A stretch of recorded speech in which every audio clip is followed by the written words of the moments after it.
You know, the truth about building a successful AI business is, well, it's that the easiest money, the most reliable path, is rarely about building the next huge, complex language model. Exactly. It's not about inventing some brand new tech from the ground up. Yeah. It's about taking these incredibly powerful tools that already exist, tools you can get right now, and just using them to offer simple, really precise services. Mm-hmm.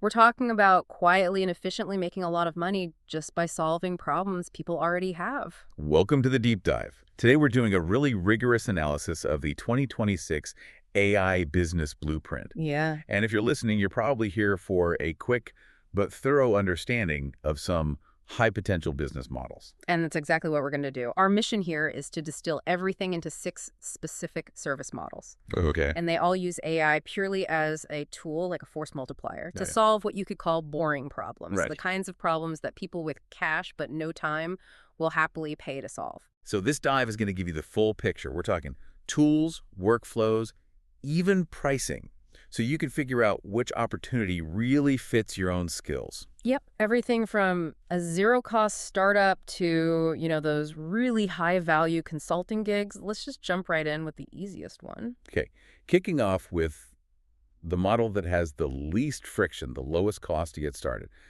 the virtual assistant AI business. Mm-hmm. This is pure arbitrage. You're helping clients with their daily administrative emails, scheduling, basic research, but you're doing it with AI speed. And the value proposition is just so simple, you save them time. That's it.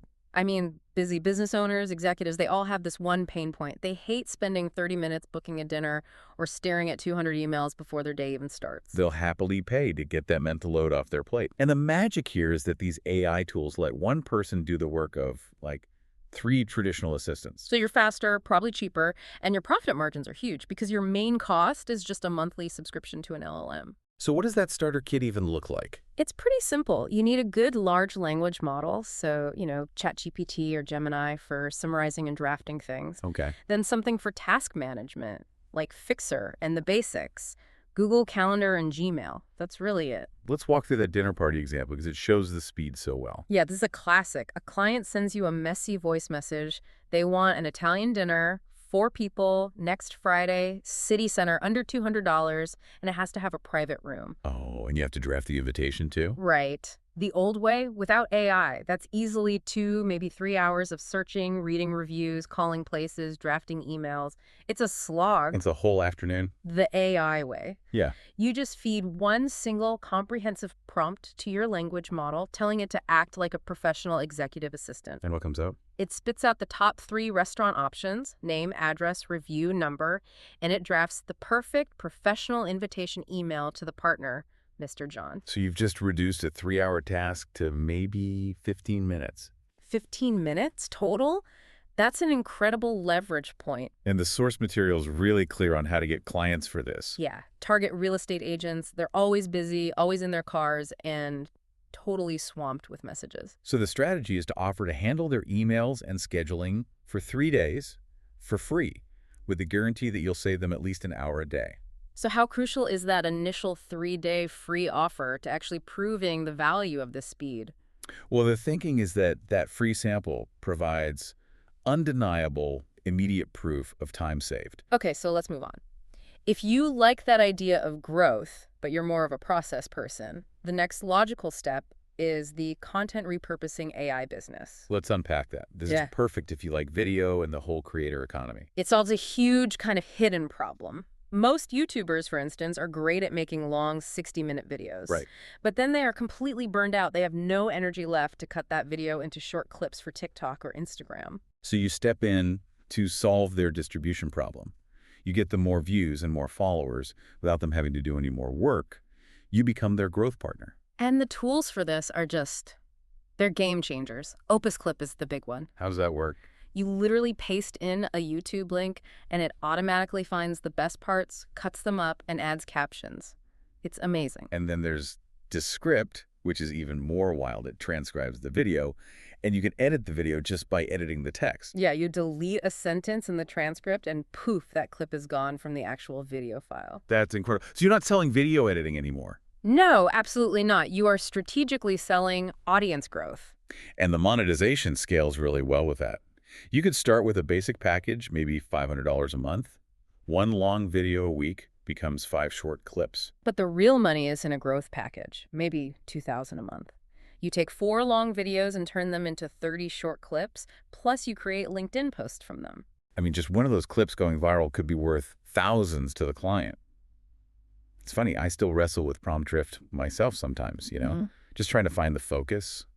Using AI to force that structure just makes a ton of sense for creators. So does this model only optimize for speed, or is the AI actually good at picking out the most engaging parts, the hooks? Yeah, the AI finds compelling sections, which really minimizes the need for hard manual labor. All right, this is where it gets really interesting for anyone who's, detail-oriented and just hates wasted time.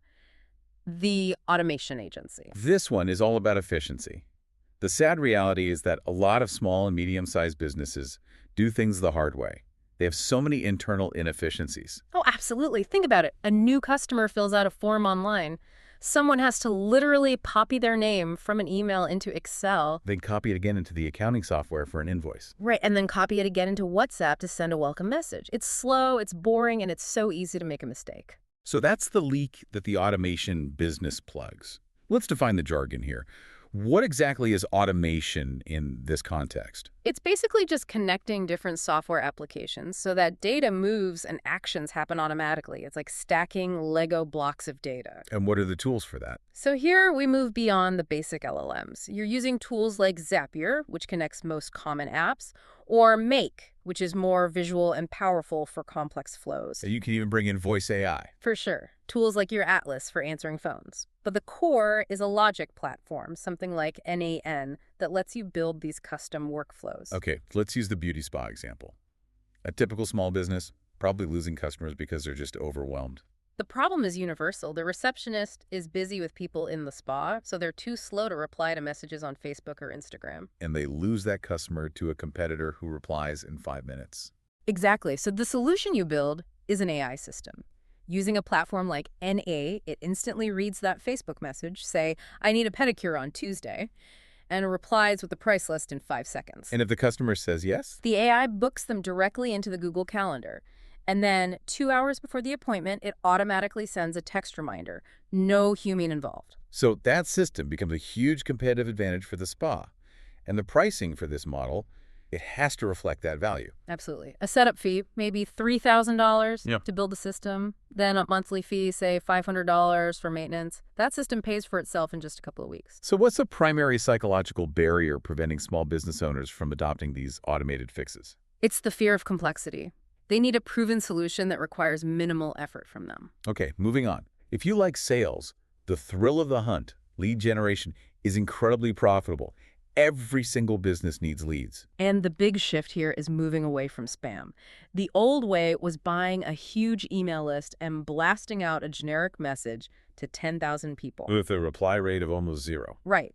The AI business way is using AI to find the perfect person and craft a message that's so personal it's impossible to ignore. What are the tools for that? You're using Clay to scan websites and news for deep company info, Apollo as a database of contacts, and then ChatGPT to put it all together into a personalized message. Let's use the coffee shop example.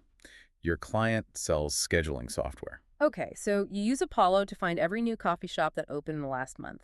Then, the brilliant part, you use Clay to check their Instagram page. And what are you looking for? You prompt the AI, look at this Instagram, describe the design. Are they hiring staff right now? Ah, okay. So the AI crafts an email that mentions the shop's cool vintage design and the fact that they're hiring a cashier. Exactly. And it suggests how your client software can help train that new employee. That shows you actually did your homework. You understand their problems right now. And the monetization is pretty direct. Yeah, you charge maybe $100 to $200 for every meeting you set up for your client. How effective is the AI currently in spotting those subtle, personalizing cues from something like an Instagram page? It identifies unique public signals, allowing the prompt to craft tailored, highly responsive outreach. All right, this next model. It requires a technical focus, but the money is exceptionally good because the threats are, frankly, terrifying. We're talking cybersecurity. Yeah, the scary truth is that hackers are weaponizing AI right now. They're using it to create deepfakes of CEOs demanding wire transfers Voice cloning for phone scams. and phishing emails that are now 100% realistic. Companies are absolutely terrified of a single hack destroying their whole business. So what's the service you're selling? You're selling managed detection and response, or MDR. It's not just software, it's like an immune system with an AI camera that never sleeps. Why is AI so much better than a human security team here? Well, humans sleep. Humans get tired. An AI can monitor millions of data points every single second, comparing every action against a baseline of normal behavior to spot an anomaly. The classic example is the accountant who always logs in at 9 a.m. from London, but suddenly there's a login at 3 a.m. on a Sunday from a server in another country. Whoa. Imagine scaling that detection to 1 billion queries across a multinational. The AI sees that anomaly and just locks the account instantly. That's MDR. And how do you get started?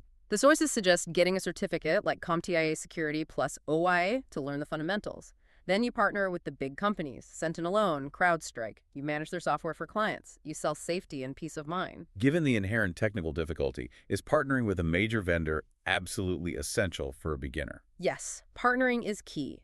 It allows you to sell safety immediately without proprietary software development. Okay, let's finish with what the source calls the hidden gem. This is the compliance consulting AI business. This is perfect for anyone who likes details, rules, and reading complex documents. And the problem you're solving is huge for big, regulated companies like banks and hospitals.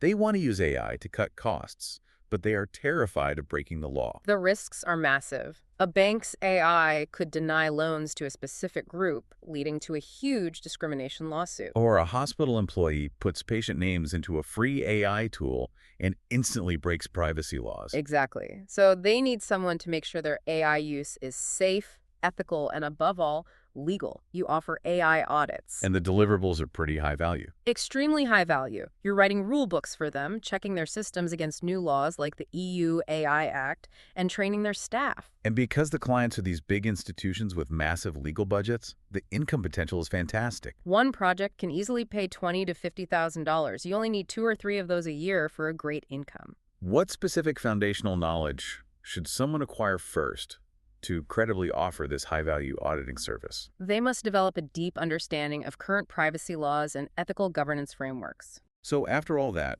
what does this mean for you listening right now? We've covered 6 distinct paths to monetize AI in 2026. And none of them require you to invent the next big thing. You're just using technology that's already here to solve painful problems for people. A quick mental filter for you, based on what we covered. Yeah, if you want fast, zero-cost money, look at the virtual assistant model. If you love organization and process, check out the automation agency. And if you're deeply technical, you should probably be looking at cybersecurity. The conclusion from the source material is really clear. The year 2026 is like the early days of the internet boom. The window of opportunity is wide open. You just need to pick a model and go find that first client. The question isn't if an AI business can make money. The question is, will you be the one to make it? And here's something to think about as you go. If AI can really reduce a 3-hour task to just 15 minutes, what massive time-intensive problem are you currently overlooking in your own industry that could be solved for an anxious, time-starved client?